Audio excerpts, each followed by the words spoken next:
Greetings, everyone, and welcome to today's session of your musculoskeletal system course.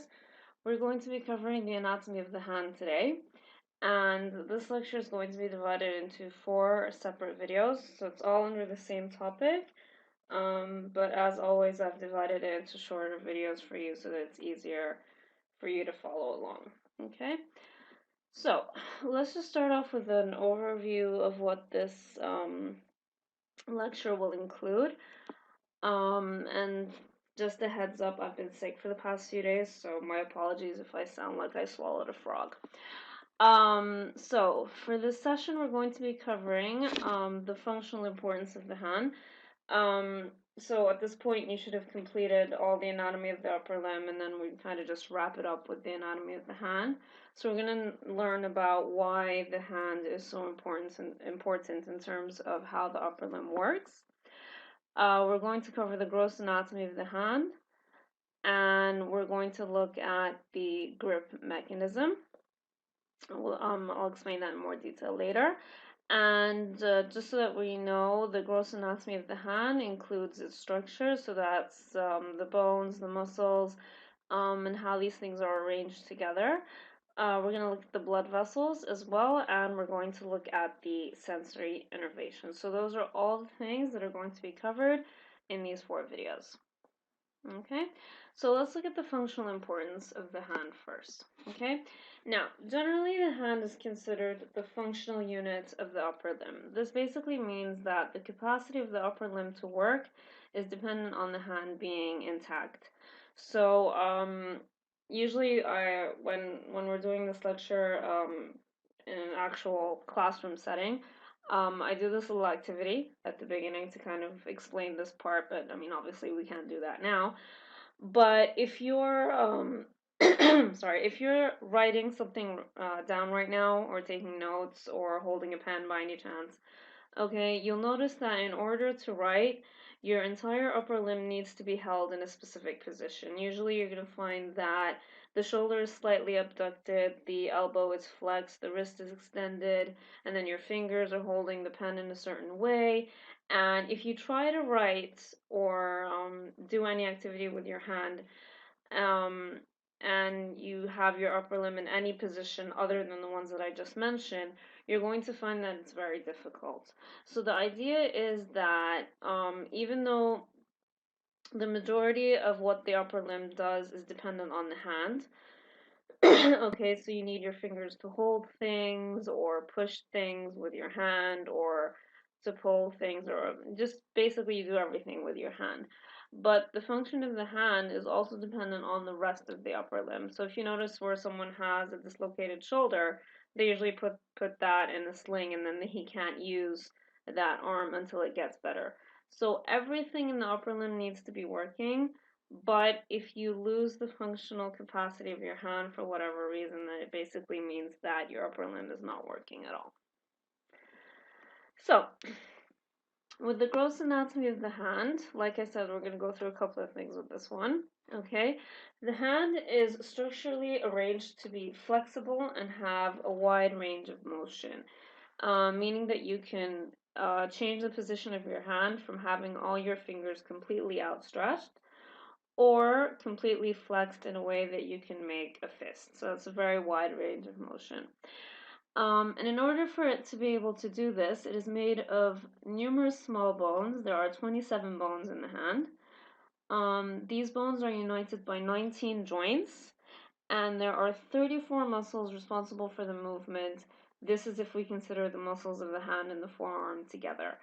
So, the simple act of writing, requires all of these things to be working together. And before you guys panic, I will not ask you about any specific number, so I'm not going to ask you to tell me how many joints in the hand there are, but that was just for you to understand how complex the structure of the hand is. Okay, so let's just take a quick look at the bones of the hand first. I know you guys already took this with the lecture of the bones of the upper limb in general, but we'll just look at them really quickly. Okay, so remember that with the proximal part of the hand, okay, which is basically the set of bones that is closest to the forearm, you've got a set of 8 irregular bones that are arranged as rows of four. So you've got four proximal bones here, and then you've got four distal. Okay, and these irregular bones together are called the carpal bones. Okay, so this is the region that is closest to the forearm. And then adjacent or distal to those bones, you've got a set of long bones that essentially make up the palm of your hand, okay? And these are called the metacarpal bones because they're lying next to the carpal bones, okay? Then you've got another set of bones that are arranged in a way that they form the fingers, okay?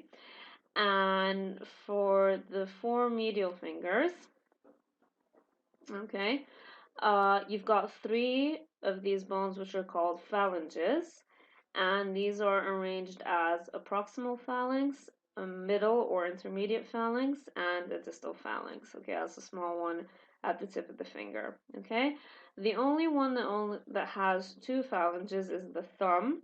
It only has a proximal and a distal one. It doesn't have a middle phalanx because it's shorter than the rest of them. Okay, so you're only going to find two phalanges in the thumb.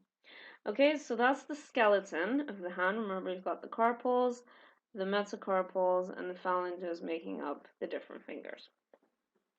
Okay, now remember when we're naming joints in general, we usually name them according to the bones that form that joint. Okay, so for example, okay, when you take the joints that are found between the metacarpal and the proximal phalanx. Okay, so that's this joint here. All right, and that's roughly the joint that's found in the region of your knuckles. Okay, so if you make a fist, you'll notice how on the surface of your hand there are kind of these bumps that appear. Those are called your knuckles. Okay, so these joints are found between the metacarpals and the the proximal phalanx. So we're going to call this joint here the metacarpal phalangeal joint. Okay? Then when you look at the joints in your fingers, okay, there's two sets. You're going to have a set of joints between your proximal phalanx and your middle phalanx, and you're going to have a set of joints between the middle phalanx and the distal phalanx, okay? So these are all found between phalanges, so we're going to call them interphalangeal joints, okay? بعد كده we just name them based on their position. So if it's proximal or closer to the body, we're going to call it the proximal interphalangeal joint, and that's the one between the proximal and the middle phalanx. And the one between the middle phalanx and the distal phalanx is going to be called the distal interphalangeal joint. Okay? And so these are basically the joints of your fingers. These are the ones that allow you to flex your fingers so you can form a fist, or fully extend them so that you can end up forming an outstretched hand. Okay, so in the anatomical position, okay, remember that's the body supine facing forwards, arms at the side. Okay, the anterior surface of the hand is called the palm. Okay, so the side that basically faces forward in the anatomical position, okay, that is called the palm.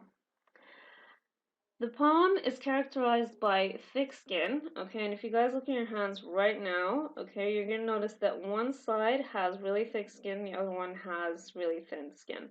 So the palm, which is the anterior surface of the hand, has thick skin that is well attached to the underlying tissues. So if you try to move it around, it won't move as much as the other side, okay, so it's well attached to the underlying structures, okay. The posterior surface of the hand, which is the other side, is referred to as the dorsum of the hand. So the back of your hand, which is the dorsum, is covered in thin skin that is loosely attached to the underlying structures. So the hand basically has two surfaces. It's got the palm and the dorsum. The palm is the one that has the thick skin, and that's the anterior surface, so the one that faces forward. And then you've got the posterior surface, which has thin skin. Okay. So why do you think the hand is arranged that way? Why is one side composed of thick skin, the other one composed of thin skin? Why couldn't they just both be, the same structure? So I'm going to give you guys like a minute to kind of think about that and think about why one side needs to be stronger or more firmly attached to its underlying structures more than the other one. And while you guys are pondering that, I'm going to take a sip of water.